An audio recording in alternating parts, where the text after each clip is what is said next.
welcome us to our 50th anniversary celebration of the Department of Chemical and Petroleum Engineering, University of Lagos.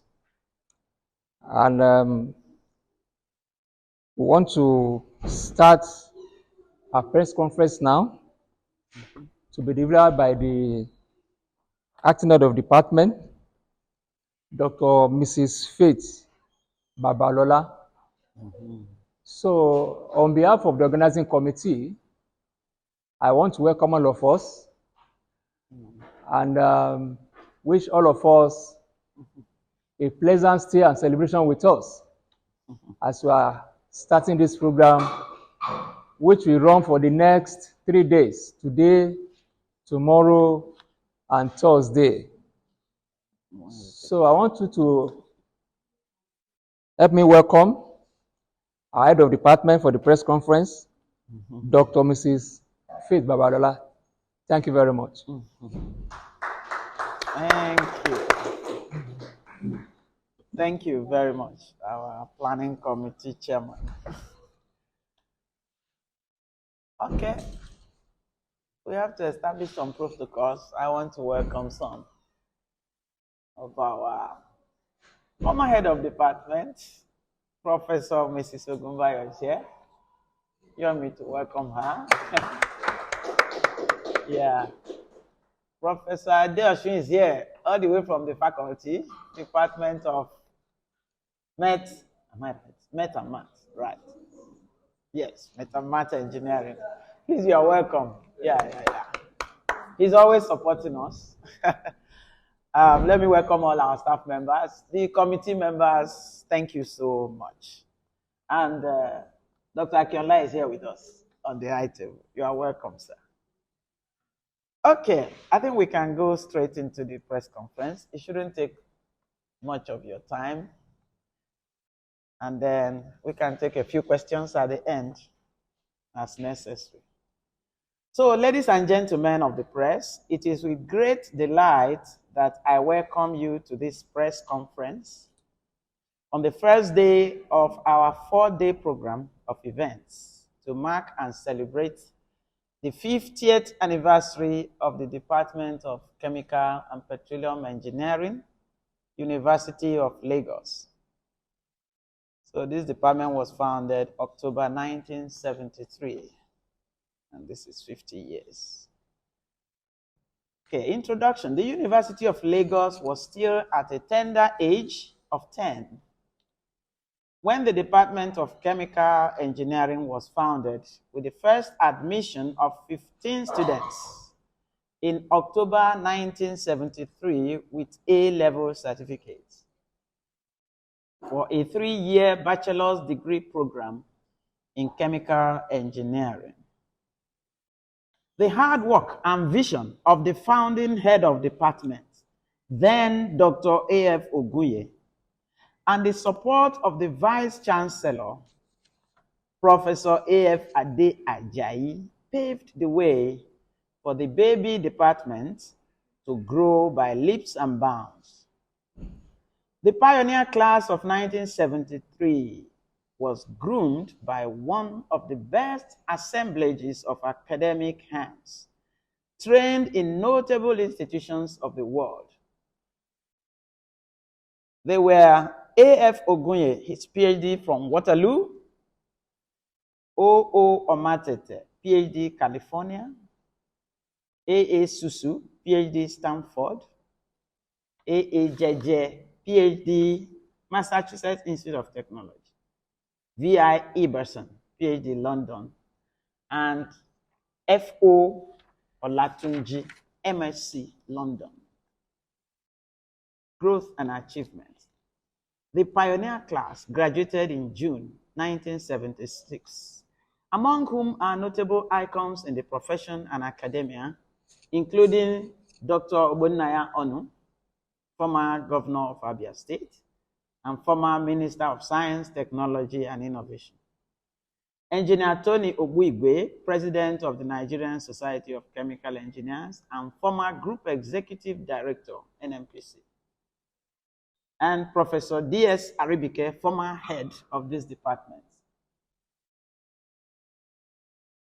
The department soon stabilized as more staff were employed and student intake continued to rise gradually with yearly turnout of well-trained chemical engineers who have played key roles in shaping the profession in this country, both in the academia and as well as in the industry for over 4 decades now. Postgraduate programs began with the award of Master of Science in Chemical Engineering in 1978-79 session. Then the postgraduate diploma, which commenced in 1985-86 session, as well as the Professional Masters in Process Engineering, MPE, which commenced in 2003/2004 session. In 1981, the first PhD student, namely Daniel B. Ayo, who later became a lecturer in this department, was registered. And in 1984, the first PhD was awarded to Churchill T. Ako, who is now a retired professor and the former head of this department. In the 2002-2003 academic session, the first set of students were admitted into the new program of Petroleum and Gas Engineering. This was timely to further meet the demands in the oil and gas industry and the energy sector, which was taking the front lines nationally and globally too. The name of the department was then modified to reflect this expansion as Department of Chemical and Petroleum Engineering, as we have it today. The gas engineering part of this program makes it unique and slightly different from the popular petroleum engineering degree to position it for the huge gas reserves ready to drive the future of the Nigerian energy landscape. Research and innovation have also been entrenched in the culture of this department, particularly at doctoral level, breaking new grounds with cutting-edge research findings and high-content publications in reputable journals. It is elating to note here that in 2003, a professor in this department, in the person of Professor A.A. Susu, brought us an honor by winning the prestigious Nigerian National Order of Merit Award, NNOM. And in 2013, he was appointed as the first emeritus professor in this department. In the same vein, a member of the 1980 graduating class, Professor Adesoji Adesina, also won the NNOM award in 2017. Great. Thank you. Thank you. Knowing fully well that the field of engineering is more of men's world than women's, this department can boast of a few female academic staff. Remarkably, in 2021, the first female professor in the entire Faculty of Engineering emerged from this department in person of Professor Atoke Ogumbayo. Yeah. Thank you. Our overall statistics show that we have trained engineers with various degrees, as shown below. BSc Chemical Engineering, 2,169.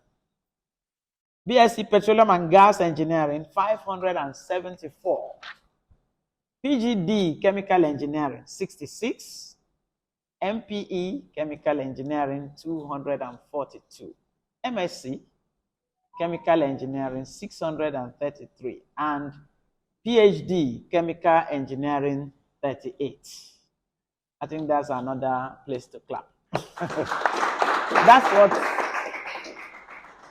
That's what the department has been doing for 50 years. In summary, right? Current situation. In recent years, however, the challenges of poor funding and neglect have negatively affected the department in no small way. Attrition of staff and relocation without replacement has posed a great threat to the proper running of the department's programs. Some aging equipment in the laboratory need to be replaced with state-of-the-art hardware.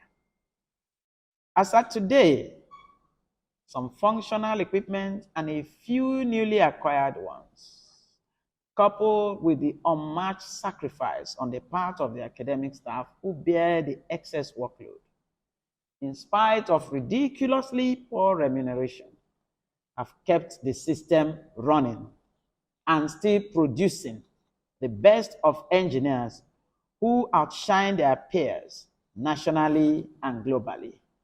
Can we please acknowledge our staff? They are doing a lot to build the nation. I therefore use this medium to call on the government to revive adequate funding of education, to revisit and uphold the autonomy of the universities so they can attract the best hands and run seamlessly with minimal or no encumbrances from without.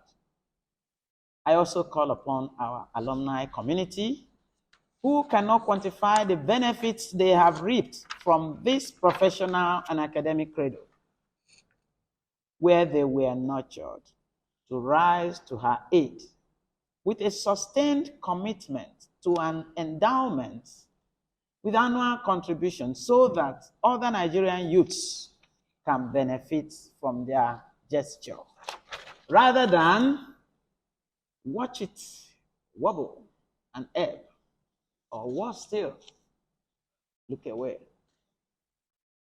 This celebration, therefore, comes with mixed feelings, and hence with a call for assistance and support from all and sundry to enable this department pursue her new goals with renewed vision, high motivation, and vigor, so that in the next decade, our department will be filled with high spirits, motivated staff, enthusiastic students, and well-equipped laboratories.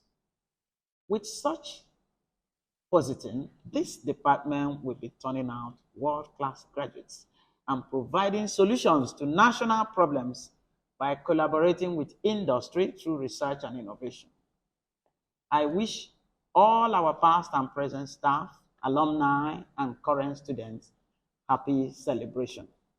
Congratulations for being part of a success story. Thank you very much.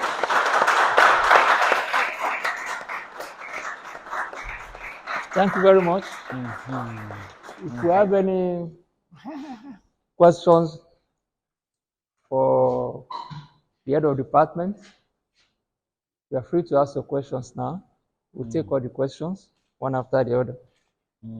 Thank you very much.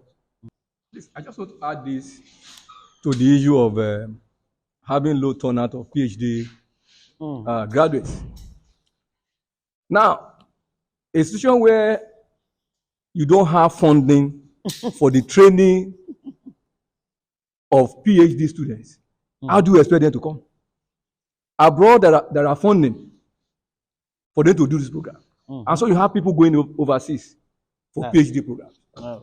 Now, that's on one side. The second thing is, you have, even after getting the PhD locally here, you are not well paid. Are you expecting them to stay behind and suffer? In fact, I personally am encouraging people to leave. Because if we are not well paid, why should those ones stay? Even when you get it, go abroad and get better job there and get better pay. So the volume of the turnout will keep going down, except the government does the needful. No one will continue with this state of poor payment. A professor at the bar is earning 416,000 naira every month, and you think that is okay? When a first graduate in a bank will earn over 500,000, 700,000 per month, how long do you expect us to sustain that kind of remuneration? We won't continue that way. So if we all want this nation to grow, then there's a need to do the right thing. Money must be pumped into education. Grants must be available to train both masters and PhD students. Most of our students doing postgraduate studies, they are working, and the commitment is not even there. So if they are going to be committed, they need to have money to sustain their study. And for teachers also to remain in the system, they need to be motivated. They need to be paid well for this service. Now, the current admission to undergraduate programs are going down regularly because, one, equipment is not there to run this program. The number of staff that you have is also dwindling. So, we are telling management, look, we can't take more than 50. Let's have them. So once you specify you need 50, then the 50 comes. So if the equipment again is not replaced, then that provision goes down until the public themselves, the masses, will realize that there's a need to upgrade the university system and to support it. Because when we're on strike, a lot of the public people were costing teachers. And now the question is, there are no PhD graduates. Admission quota is going down. Why is this happening? But you have forgotten that somebody will have to train these people. And apart from NUC standard, there is a limit to which each teacher can handle in terms of the number of students you have in the class to get the best. And you cannot compare our system with developed ones, except we put in place the necessary machinery that will help that kind of replication of system to take place in Nigeria. We all need to work together. The press, you keep asking us questions like this.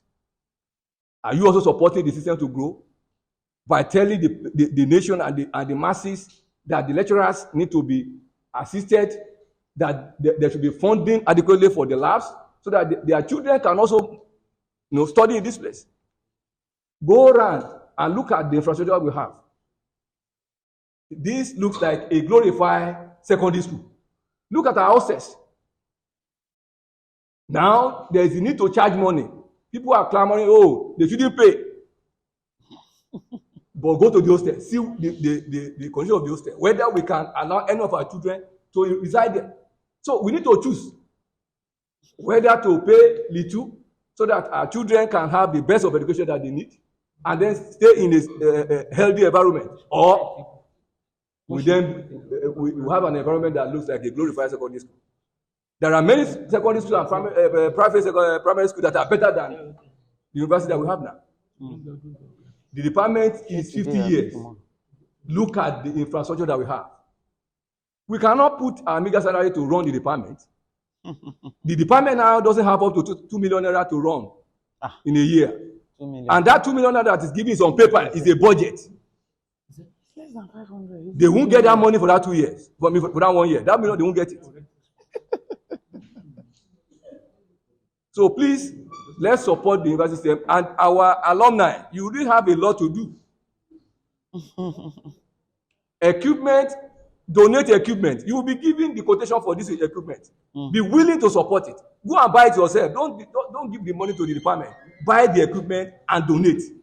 Get to China, get to UK, get to US. Get the equipment yourself and donate. We don't need your money. Because we may not be too sure that we will manage it well. But once we bring the equipment, we manage it. Thank you. Yeah.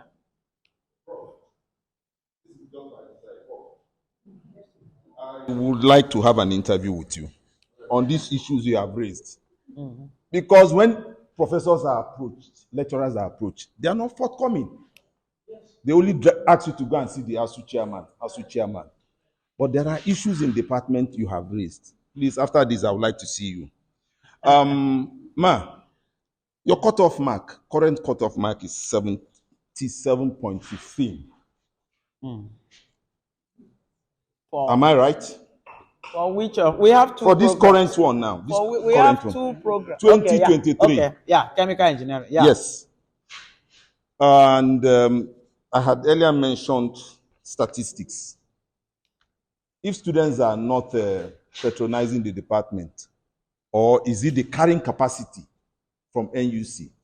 By the way, what is your carrying capacity?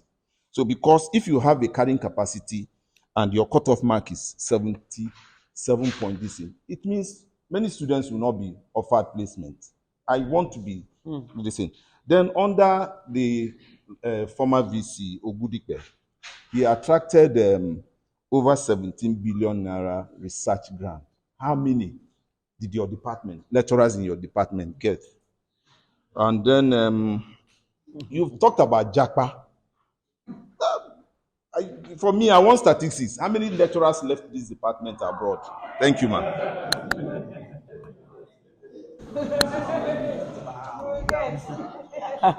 Well, some of the statistics.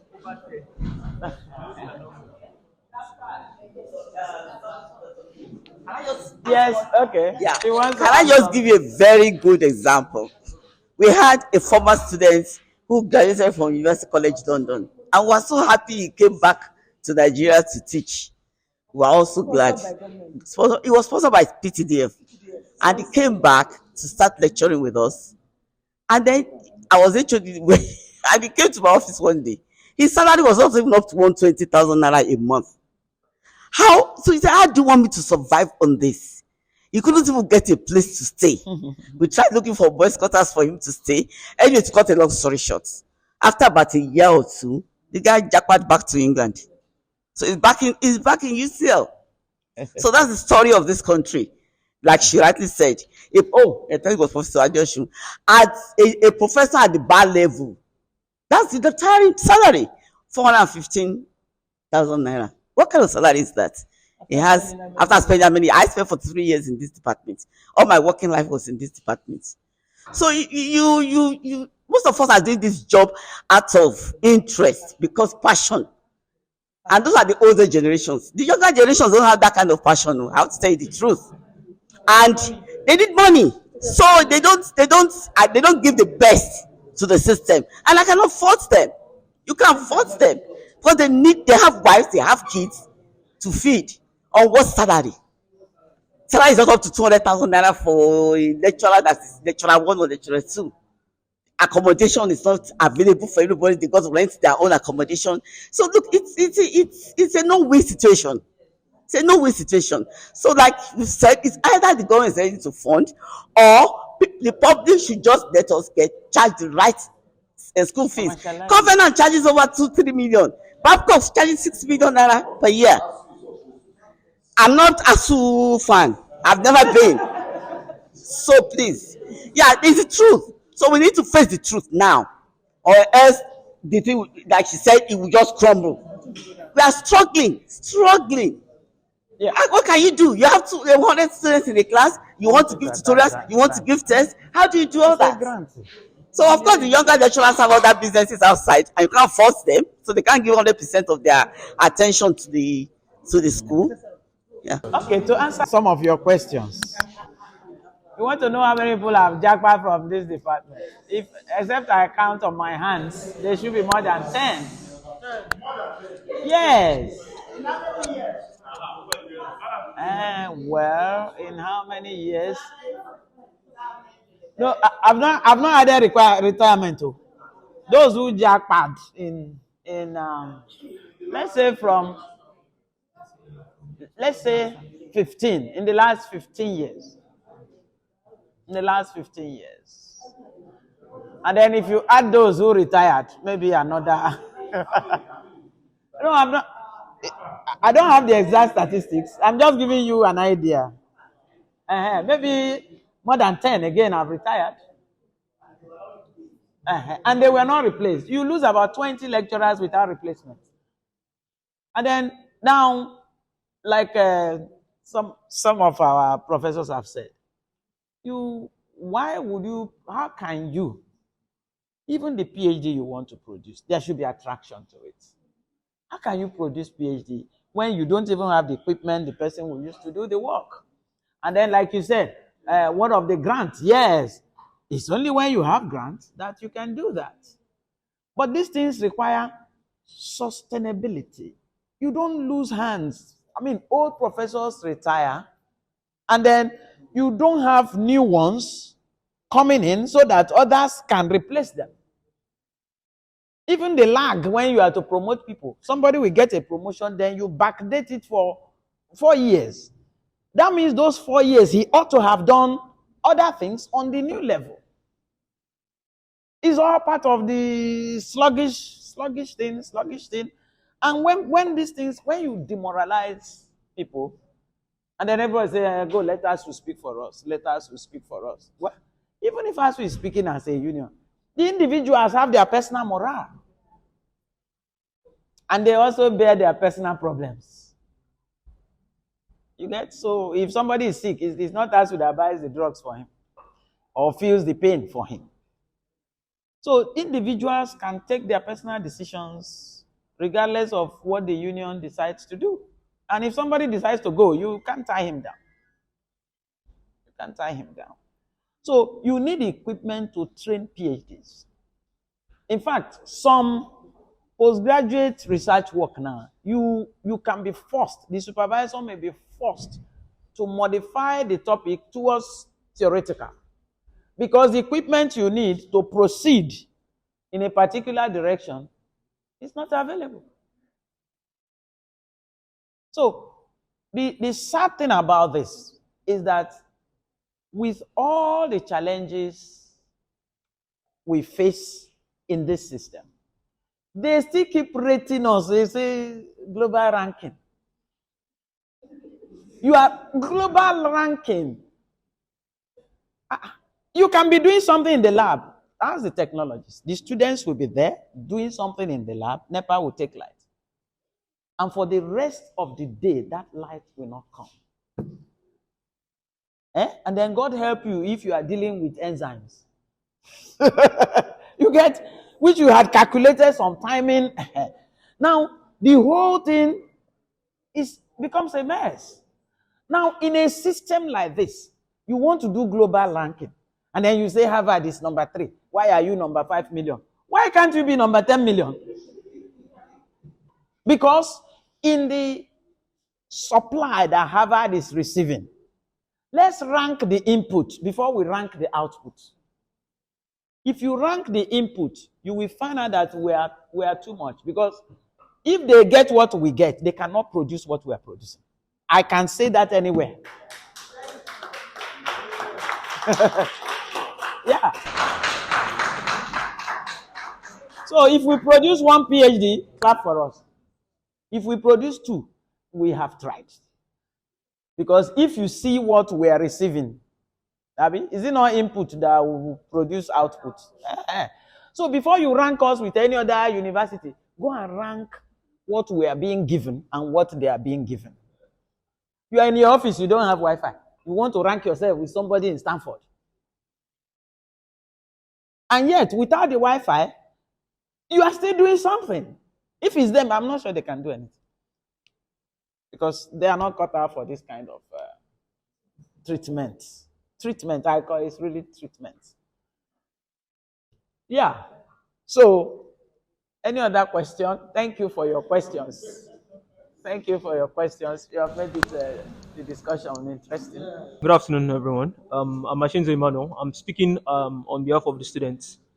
In recent times, a lot of things with schooling and the university system, particularly since I've entered from my year 1 to my current year now, a lot of things has changed as regards the system.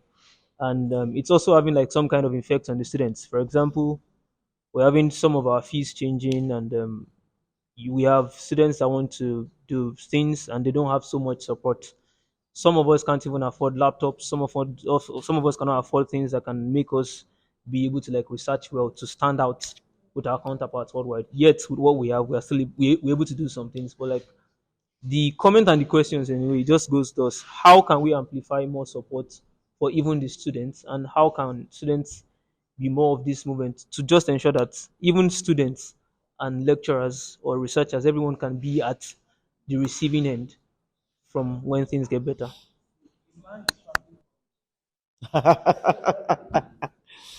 You know, somebody said the only way education will work is to commercialize it. The only way tertiary education will work is to commercialize it. Now, I personally believe that lower level education can be free. I don't really mean free. What I mean is the government should fund it. Because in this country, I've learned that when we say free, something is free, somebody sends people to a school and tells them the education is free. Go to that school and get education, and I will give the school money. At the end of the day, the children come to the school, the money doesn't come. So I think it's better to give scholarship. If you give scholarship, the students will go there, get the scholarship, and bring the money to the school. Than just declaring that school is free, and students go there, and then the money that should come through the other route doesn't come. Tertiary education is not something you can treat like that. If it's primary, yes, you can say it's basic, or maybe up to junior secondary or something, however they want to look at it. It will be basic. University education is not basic. It's not basic. That's why it's tertiary. So, if students will get their funding from wherever the government or the nation can provide it, let them go there and get it. Scholarship is good. But they should go and get it and bring it to the system so that the system has what to run on. You can't drive a car and then there's no fuel. Then somebody says you should put your blood there so that it keeps running. It can't keep running. You go and get the fuel and put it there. So I think that's what I can say about that. Maybe the season when this government could fund it, maybe that season has passed. And that is why I think the fight ASU is fighting is the same fight for decades. And there is no, I don't know how much we have gotten out of that fight anyway, but it's the same fight. And the population is increasing. And then the government is saying they don't have money. It's okay, come and sign MOUs, come and sign agreement. They will sign agreement, and then you don't get it. You want a signature, take. And then when it's time to fulfill the agreement, you don't get it fulfilled. So everything is just on promise, promise, promise, and promise. Who will live on that? Just like she has said, people in this profession is passion, and that is the older ones. I told somebody, I said, some of us are doing this. We are just working for God. He said, those of you working for God, you are too few. What he's trying to tell me is that he wants to get his salary, and he wants to get a good pay.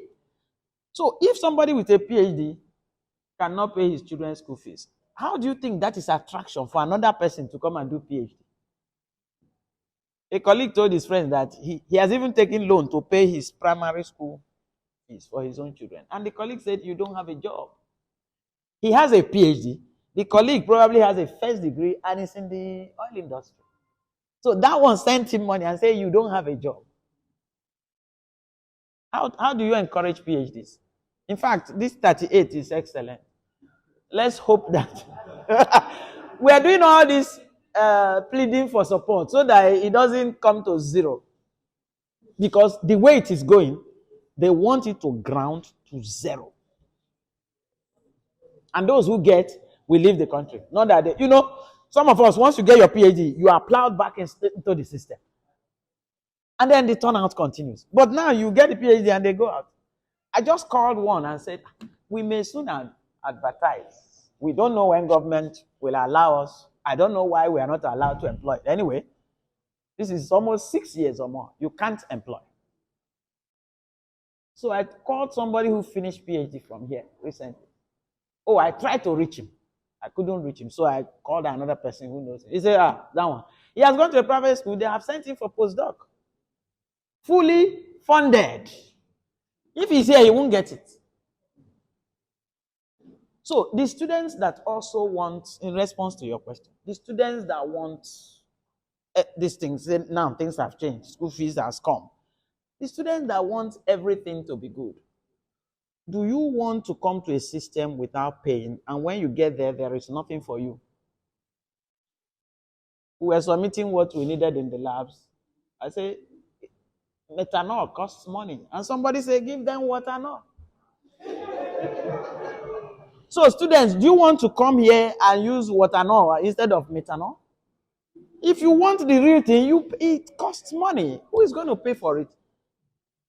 I believe the government can arrange a scholarship scheme or loan scheme, whatever it is. All I'm saying is that every student coming to the system should bring money to the system, whether by scholarship or by loan or by anything. But this system cannot run without funding. Thank you very much. I think with that, I don't think there's any more question. Is anybody raising hand again? Maybe an inspirational question that arose out of what we said. Anybody who wants to donate millions, please, you are welcome. And it's not a big deal anyway. If you have it, you can donate. Okay. I wonder. So we want to, just thank everybody. Just sit back and take, I think you have a little refreshment. Coming to the press conference, really appreciate your presence. And we hope you are going to continue with us in celebration. We have more programs tomorrow. We have more programs tomorrow, Wednesday, and on Thursday. So we don't want you to miss out in any of our programs. Like those who wants to, like the last contributor said, those who want to give millions. Yes, I will handle that personally on Wednesday. We have a shopping list. You will understand shopping list. Shopping. But it's actually what we require in the department so that we can be rated with what do you call him? Harvard. So that we'll be on the same page with Harvard. We have the list. We know what it takes. Yes. So you are all welcome. Thank you very much for participation. And refreshment. We have refreshment for you, so don't be in a hurry to go. It's a celebration period for us, so we have refreshment for you. Thank you all for coming.